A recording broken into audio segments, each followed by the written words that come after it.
曾踏遍刺腳的彎路，疲倦了，誰來傾訴？當天你別離，還留10數字，似告知春天有再會時。秋色信內藏澎紅葉暗示，常期望春天早些飄至。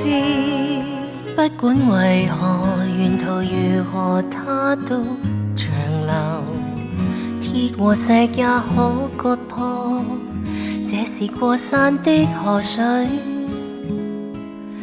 它奔前流流流，不管蹉跎，為流入滔滔大海，方會安心而存在。